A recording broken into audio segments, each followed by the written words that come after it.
Siemanko, już nie taki poranku. Zamieszkałem w Manaus. Serio. I o tym będzie właśnie ten dzisiejszy odcinek. Zacznijmy od tego, że wypożyczyłem furę, aby łatwiej ogarniało się sprawy w tym lejącym się z nieba żarze. Dziś jest 37 stopni w cieniu. Tak więc to jest właśnie moja nowa fura Chevrolet Onix. Samochód jest wyposażony w takie mocno przyciemniane szyby, dzięki czemu jest to doskonała opcja do przemieszczania się w pełnym słońcu. Natomiast jest to najgorsza opcja do przemieszczania się po nocach. Tak więc jedną z moich zasad samochodowych jest nie jeżdżenie po zmroku w tym Manaus i w tej całej Amazonii. Ogólnie jestem bardzo zadowolony z tego autka. Koszt wynajmu to nieco ponad 100 zł za jeden dzień z pełnym ubezpieczeniem. Wypożyczalnia tych samochodów zrobiła na mnie bardzo dobre wrażenie. Chciałem też trochę taniej pojeździć i zamiast fury wynająć motorek. Wynajem motorku jest o wiele tańszy, ale jak byłem w tej wypożyczalni tych motorów, takiej najlepiej ocenianej w całym mieście, czułem się tam bardzo nieswojo i nie czułem się tam w ogóle nawet zbyt bezpiecznie. Poza tym te wszystkie motory, które tam były na wynajem, to były takie duże motocykle manualne, motocykle prawdziwych mężczyzn, a ja takim motocyklem ostatnio jeździłem wiele lat temu i ogólnie Manaus to nie jest dobre miejsce do tego, żeby dopiero uczyć się jazdy na motocyklu, ponieważ ruch drogowy jest tu bardzo niebezpieczny, wręcz wredny. Czyli, że właśnie tu jest silnik, akumulator, tu lejemy olej.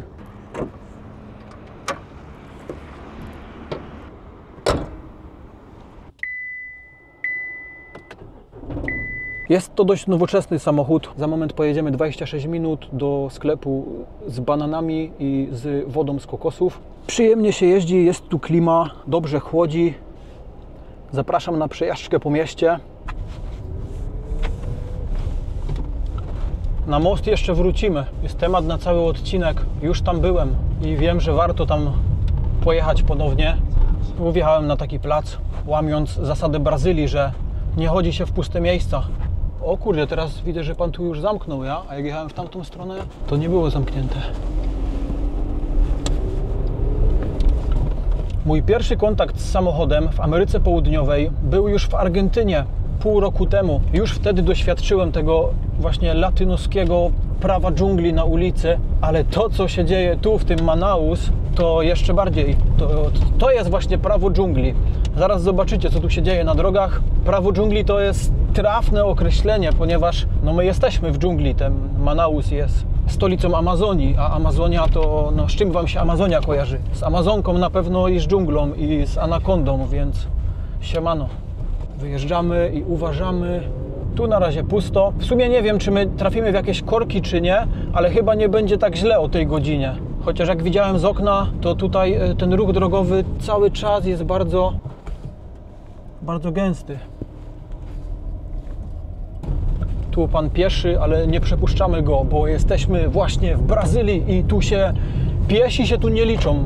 Naprawdę, nawet na pasach. Jak tu przyjechałem, to było pierwsze, co mi Agnieszka powiedziała, żebym uważał, kiedy przechodzę na pasach, ponieważ oni się tu nie zatrzymują, żeby przepuścić pieszych na pasach. Tu czasami czekasz parę minut właśnie, żeby przejść na pasach i musisz jakieś specjalne znaki pokazywać tym kierowcom, bo inaczej nie przejdziesz. Ej, jest pusto, bo normalnie jak tędy jechałem ostatnio, to tu był taki korek, że masakra, nie? No fajnie, bo pojedziemy sprawnie, a nie fajnie, bo chyba nie zobaczycie tego prawa dżungli. Ogólnie tu bardzo dużo ludzi jeździ bez prawa jazdy i tym bardziej na tych motorach właśnie. Często to jest tak, że wiecie, tu jakiś ziomeczek się przeprowadzi z okolicznej wioski do tego miasta i on może nawet nie wie, że jest coś takiego jak prawo jazdy i no on po prostu posiada motocykl i przemieszcza się z punktu A do punktu B, aby żyć. No i prawo jazdy to tu jest, wiecie.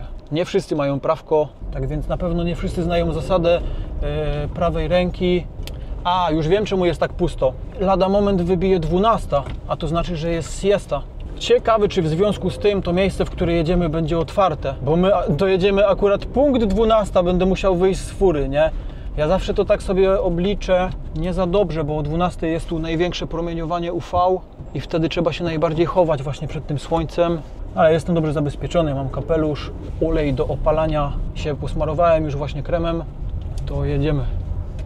Zobaczymy, no jak będzie zamknięte, to trudno. Jak już byłem w Tajlandii, to już wtedy doświadczyłem takiego jakiejś anomalii na ulicach. Tam to w ogóle, tam był ruch lewostronny i tam też było bardzo niebezpiecznie na drogach. Podobno najwięcej ludzi na drogach ginie na całym świecie właśnie w Tajlandii. Tylko że tam zauważyłem coś takiego, mimo tego, że na drodze było w Tajlandii niebezpiecznie, to ci ludzie byli jacyś tacy wyluzowani i niebezpieczeństwo na drogach w Tajlandii było, że tak powiem, przyjemne, a tutaj jest nieprzyjemne.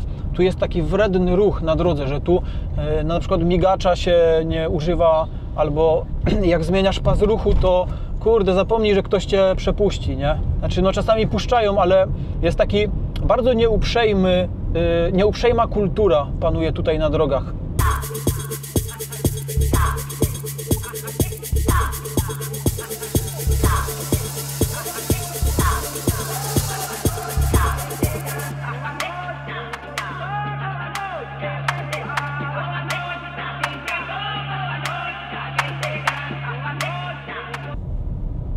No i proszę, gościu próbował przejść na pasach i nikt się nie zatrzymuje. Nie wiem, to już chyba mój trzeci dzień, jak jeżdżę tutaj autem. No to na początku, jak ja tu jeździłem, to zatrzymywałem się faktycznie na tych pasach, ale wtedy możesz wypadek spowodować, bo za tobą też jadą auta i oni się nie spodziewają tego, że ty się zatrzymasz, żeby kogoś przepuścić na pasach. Jak to się mówi, że między wronami kracze się jak wrona, jakoś tak. I wiecie, te moje jakby europejskie nawyki i ta moja europejska uprzejmość może spowodować wypadek, więc trzeba tu normalnie jechać tak jak oni, więc tu jest prawo dżungli, człowieku. Tu jak masz samochód, to jesteś lepszy, a jak masz większy samochód, to jesteś jeszcze lepszy. Więc tak to tu wygląda i często tu, o właśnie, patrzcie, ziomeczek podbija do ludzi, co się na pasach zatrzymują i próbuje coś sprzedać. Jest to bardzo częsty widok tutaj. Nie miałem ani jednej takiej bardzo groźnej sytuacji, żeby mnie ktoś chciał okraść albo coś, no ale ja tu, wiecie, przemieszczam się za dnia tylko i uważam na siebie, trzeba. Daj pozór pod szłapy. O, dużo takich opancerzonych samochodów tu jeździ. Fort North. W mieście jest też mnóstwo wojskowych, są tu bazy wojskowe. Może będziemy przejeżdżać koło jakiejś. Jest tu naprawdę dużo żołnierzy, którzy właśnie muszą tu być, bo tu jest wysoka przestępczość. Manaus jest takim węzłem komunikacyjnym, no i tu jest dużo problemów z jakimiś właśnie tymi handlarzami i tak dalej. Widziałem wczoraj, jak stałem w sklepie, jak konwój podjechał, żeby tam jakąś kasę z bankomatu czy coś takiego robili, no to jak wbiło dwóch gości do sklepu z shotgunami, takimi wielkimi spluwami, no to kurde, ja stoję przy kasie, żeby tam, wiecie, bułki i woda na ladzie, a tu włazi dwóch takich tych. Na początku się ich wystraszyłem, ale to byli mundurowi, więc oni byli jakby po dobrej stronie mocy. No nie wiem, czy można tak powiedzieć, ale tu nawet czasami te napady wyglądają tak, że właśnie zbiry przebierają się za mundurowych albo przebierają się za tych pracowników restauracji, no i robią napad w taki sposób, nie? Więc tu nie wiadomo nigdy. No dobrze, że chociaż na pasach się tu trzeba zatrzymywać. Znaczy na światłach, że się wszyscy zatrzymują, bo jeszcze tego brakuje, żeby tu nie było respektowane czerwone światło. O, jest jakaś baza wojskowa większa. Wojoki stoją. Tu są takie oddziały, takie jednostki, które specjalizują się bojem w dżungli i oni szkolą w ogóle cały świat. Słyszałem, że tu do tego Manaus często przyjeżdżają żołnierze z innych krajów, aby uczyć się właśnie manewrów takich w dżungli. Okej, jesteśmy już bardzo blisko. Ostatnio jak tu byłem z Agnieszką, to my gdzieś tutaj samochód zostawialiśmy.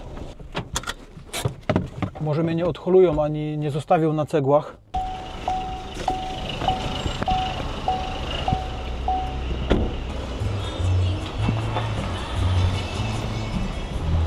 Uwaga, uwaga, Gringo sam w mieście, na tropie bananów.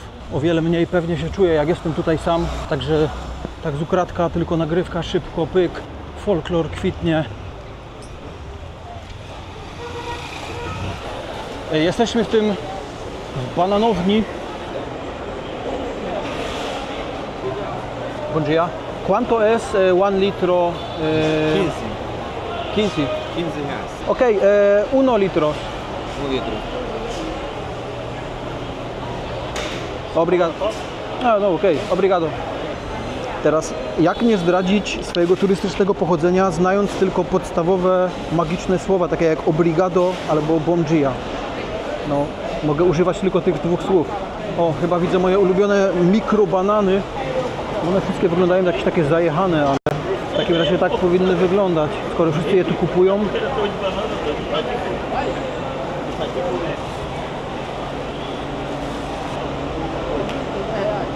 No. Pan ich tu cały to jeszcze ten. Obrigado.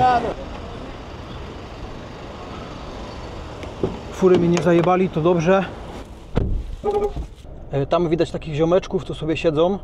Kurde, jak oni mnie obczajali, oni od razu skumali, że ja jestem nie tutejszy. Te przyciemniane szyby to jest też spoko opcja, bo mnie tu tak do końca nie widać w środku, nie? Trzeba się skupić, żeby zauważyć, co tu jest w środku tego samochodu, więc spoko.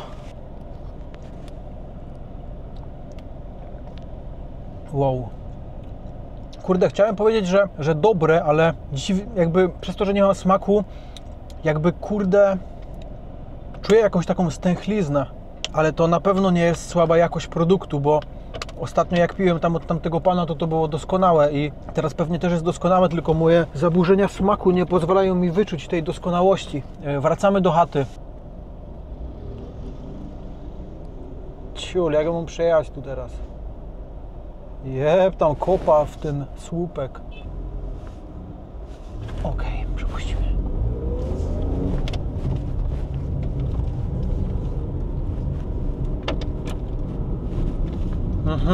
No pięknie, kurwa.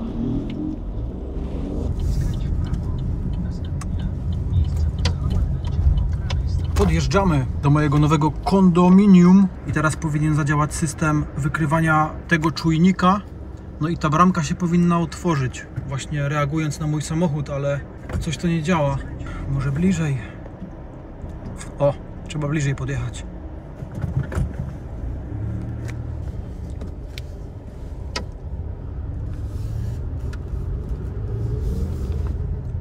Pięknie, tu do garażu, na miejscówkę. Jedno z tych miejsc jest moje, dokładnie tu jest moja miejscówka.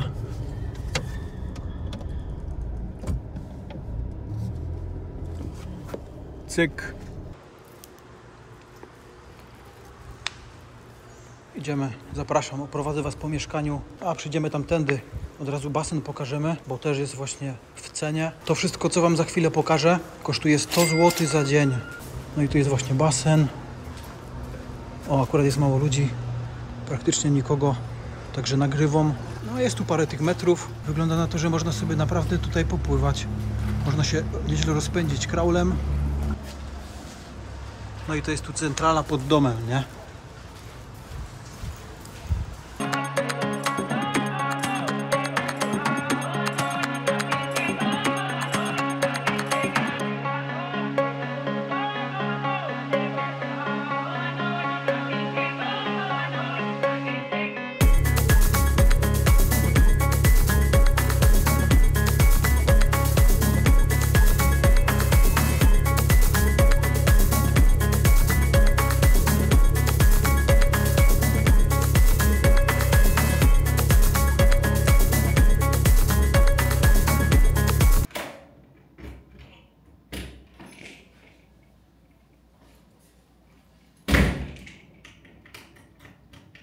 Szóste piętro.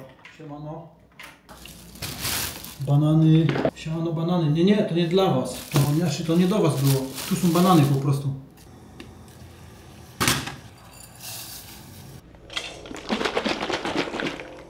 Amazońskie śniadanie. Pulpa z acai, czyli duma Amazonii.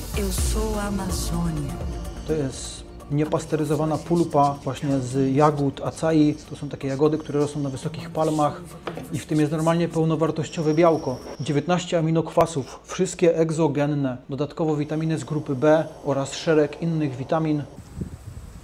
To jest budynek tego mojego kondominio, a tu rośnie acai. To są te owoce, z których robi się moją ulubioną pulpę. To jest właśnie acai, jagoda. Jagoda, właściwie owoc acai. Owsianka, te małe, bardzo dobre banany, orzechy nerkowca, orzechy brazylijskie, no i guarana. Wybaczcie dźwięki tej wiertarki w tle, ale tam na dole się dzieją jakieś prace. To jedzenie tu potrafi być naprawdę niesamowite. Ta pulpa z akai to jest jakiś sztos. Tyle się o tym dobrego naczytałem. To jest prawie że eliksir młodości. Ogólnie tu mało się chce jeść. Tu jest tak gorąco, że postanowiłem zrobić kolejny krok w ramach jakby oczyszczenia się i przestałem jeść mięso. To znaczy dzisiaj nie jadłem, ale wczoraj jadłem kurczaka i wydaje mi się, że to ostatni raz. I teraz robię długą przerwę od jedzenia mięsa, natomiast pozostawiam w diecie rybę oraz jajka. Zobaczymy, nie wiem, czy z tego będę rezygnował, ale z nabiału to musiałem zrezygnować, bo tu w sklepie kupić jakiś dobry nabiał to praktycznie graniczy z cudem. Tak więc źródło białka to teraz będą jajka, ryba, dobrej ryby tu nie brakuje, no i pulpa z akai. Ufam ślepo tym wszystkim opisom z internetu, że to jest zdrowe. Wcinam to codziennie już od kilku dni. I czuję się dobrze, nie mam żadnych dolegliwości po tym. Dosypiemy do tego troszkę brazylijskiej guarany, ale nie za dużo, bo jeszcze yerba później będziemy pić. W sumie to można by to pomieszać wszystko. I tak zrobimy. Czyli mieszamy pulpa z owsianką. Mieszkańcy właśnie tak robią. Mieszkańcy tych stron też mieszają pulpę z owsianką i normalnie to sprzedają na ulicy w postaci takich jakby lodów. Zresztą widzieliście w ostatnim odcinku. Wegańskie, amazońskie śniadanie. Siemano.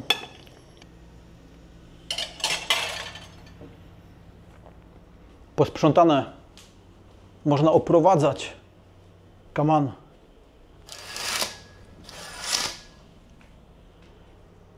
Moje nowe mieszkanko wynajęte na miesiąc, a może na trochę dłużej. Nie wiem jeszcze, jak mi pójdzie. Na razie mi się podoba. To jest mieszkanie od takiej babeczki z Airbnb.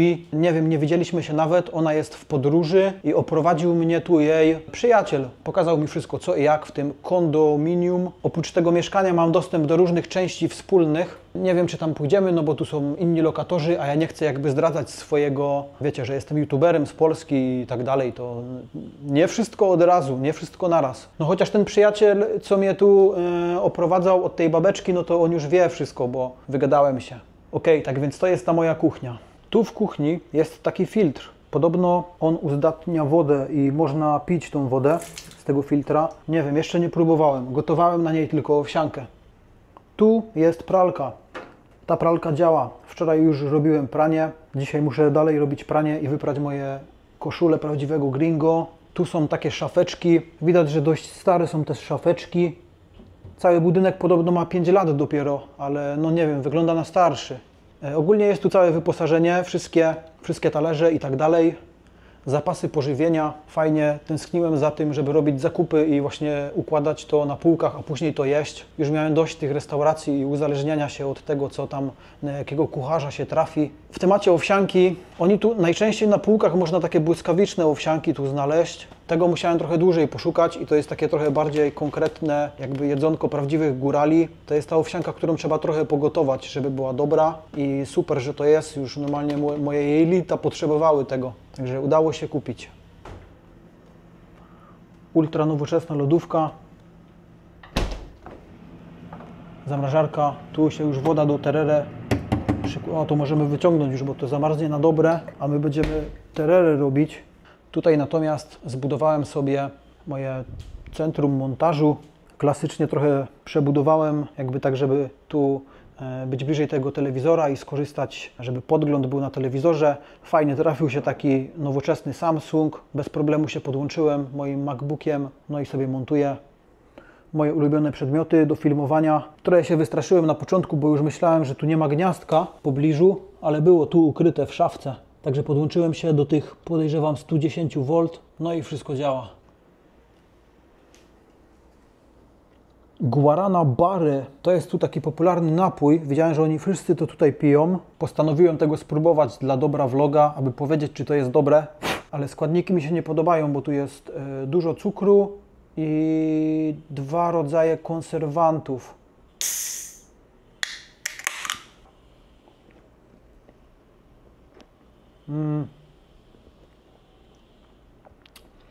No chemicznie tak smakuje. No właśnie ja niby mam ten problem ze smakiem, ale niektóre smaki wyczuwam, najbardziej takie chemiczne i czuję w tym Red Bulla.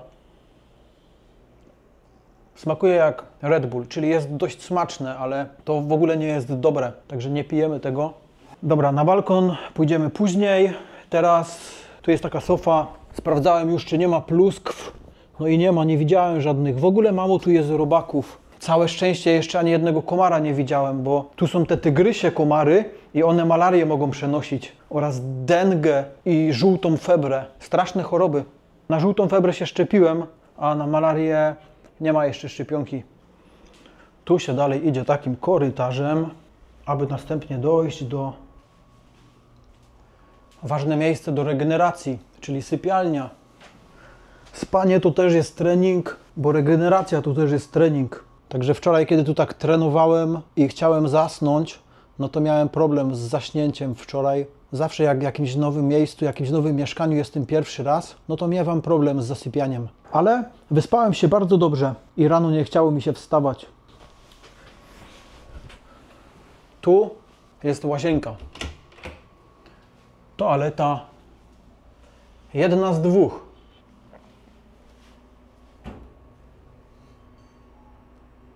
Tu takie właśnie ciekawe oni te rozwiązania mają. Tak to wygląda. Niestety nie ma zimnej wody. To właśnie w ciepłych krajach zawsze jest, że w Europie to się marudzi, jak nie ma ciepłej wody, a tu się marudzi, jak nie ma zimnej wody.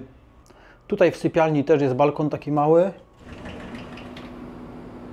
ale taki bardziej jakiś organizacyjny na jakieś rzeczy niż na chill, bo tu są te sklimy, te właśnie wyziewy. To jest koszulka Patera mojego projektu, sam to napisałem.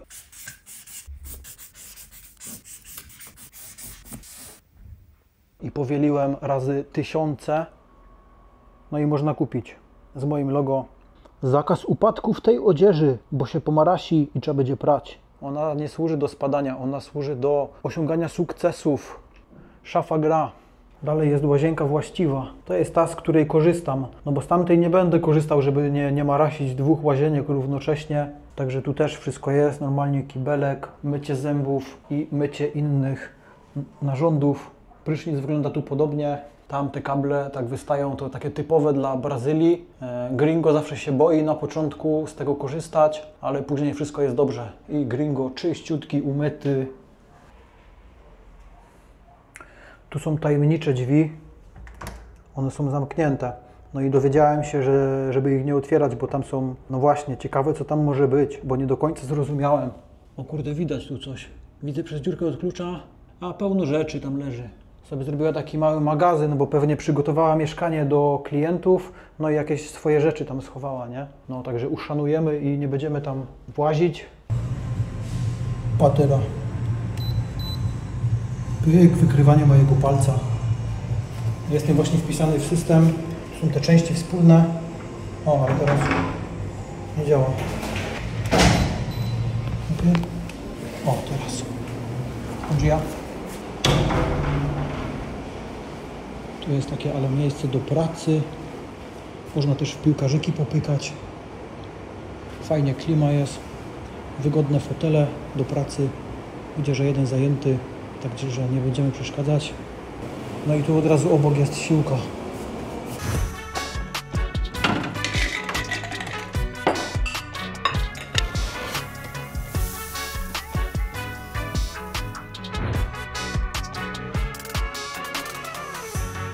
Terere, yerba na zimno.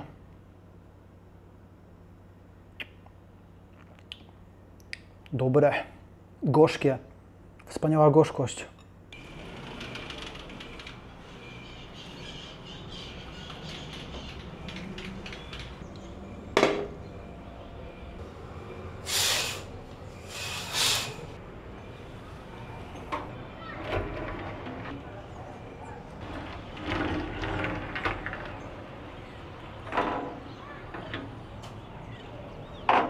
Co to jest? Takich okien jeszcze nie widziałem. Tu jest taki system. Pyk. Widok z balkonu z 6. piętra wygląda następująco. Tam jest wschód, tam jest zachód i widzę, że jakaś ulewa tam jest na horyzoncie. Grubo to wygląda. Pierwszy raz widzę tu takie zjawisko atmosferyczne. Przez cały czas jak tu byłem, już jestem około tygodnia, to na niebie było czyściutko, lampa od rana do wieczora, a teraz się zachmurzyło. No i to jest widok z 6. piętra. Budynek jest na lekkim wzniesieniu i wydaje się, że jest trochę wyżej. Trochę wieje, ten przyjemny wiaterek. Tak to wygląda i przez najbliższy miesiąc tak to będzie wyglądać. 3000 zł za cały miesiąc pobytu. W sumie no, o wiele taniej niż te hotele, to na pewno wyłazi. Poza tym jestem w stanie zaoszczędzić na gotowaniu też, bo nie będę musiał po restauracjach się bujać, więc trochę taniej teraz to będzie wyglądać. A nudno nie będzie. Mnie się na pewno nie będzie nudzić. Mam tu dość dużo ciekawych rzeczy. Jest na mapie, pozaznaczałem sobie. Są tu różne urbexy w zasięgu, są tu różne ciekawe tematy do poruszenia na vlogu. No i to będzie się działo właśnie na przełomie przyszłego miesiąca. Jestem bardzo zadowolony z tego mieszkanka. Zanim je wynająłem, to oglądałem jeszcze 2 inne. I jedne było o wiele droższe, bo było za 5200 za miesiąc, a bardzo mi się nie podobało. W ogóle było w takiej dzielnicy, gdzie to nie było takie strzeżone, jak tu jest takie, wiecie, strzeżone kondominium, a tam to było tak normalnie jakby na ulicy, nie? I było takie obskurne te mieszkanie. I pojechałem sprawdzić właśnie najpierw, zanim założyłem rezerwację, bo już się przejechałem, nie raz. Także jak jest opcja, to dobrze jest sprawdzić mieszkanie, zanim wynajmiemy. Wynająłem też samochód, żeby oszczędzić, bo na tych Uberach też dużo wydawałem, chociaż to mniej więcej tyle samo kosztuje, jak bujanie się Uberem, a wynajem samochodu, gdzie za jeden dzień płacę tylko 100 zł, to cenowo mniej więcej wyłazi tak samo, tylko że posiadając swój samochód jestem o wiele bardziej obrotny. No i tak właśnie co chwilę znajduję jakieś nowe miejsca na mapie, gdzie chciałbym pojechać i znając życie, to mi tego miesiąca, to mi braknie tego czasu. Co ja mogę dodać jeszcze do tego wszystkiego? Jestem w ciekawym miejscu, jedno z ciekawszych miejsc w życiu, w jakim byłem, mało turystyczne, bardzo tropikalne.